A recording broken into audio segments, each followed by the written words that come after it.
Cookery சேனலை பார்த்து யார் வேணாலும் சமையல் பண்ணலாம். ஆனா சுவையான சமையல் பண்றது எப்படி? நான் இதயம் நல்லெண்ணெயில சமையல் பண்றேன். ஆஹா ஓஹோன்னு பாராட்டுறாங்க. நீங்களும் இதயம் நல்லெண்ணெயில சமையல் பண்ணுங்க, பாராட்ட வாங்குங்க. தினம் தோறும் வாங்குவே இதயம். ஈரோடு கிழக்கு தொகுதி காங்கிரஸ் எம்எல்ஏவாக இருந்த இளங்கோவன் மறைவை தொடர்ந்து அங்கு இடைத்தேர்தல் அறிவிக்கப்பட உள்ளது. இந்த இடைத்தேர்தலில் திமுக கூட்டணியில் காங்கிரஸே போட்டியிட முடிவு செய்யப்பட்டுள்ளது.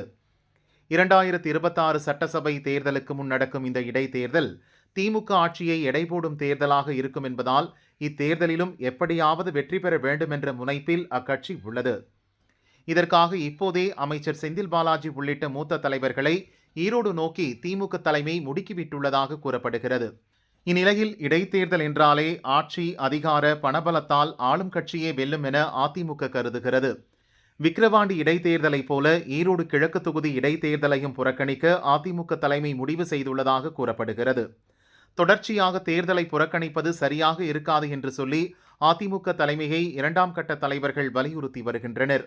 அதே நேரம் விக்கிரவாண்டி தொகுதியில் போட்டியிட்டது போல பாரதிய ஜனதா கூட்டணி சார்பில் வேட்பாளரை நிறுத்துவது என முடிவெடுத்துள்ளனர்.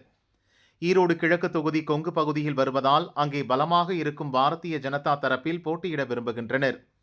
பாரதிய ஜனதாவும் திமுகவும் தான் தன் கட்சிக்கு சித்தாந்த ரீதியில் எதிரானவை என தாவேக மாநாட்டில் நடிகர் விஜய் அறிவித்தார். இதனால் ஈரோடு கிழக்கு தொகுதி இடைத்தேர்தலில் தாவேகவும் போட்டியிட வேண்டும் என நடிகர் விஜயை அவரது கட்சியினர் வலியுறுத்தி வருகின்றனர்.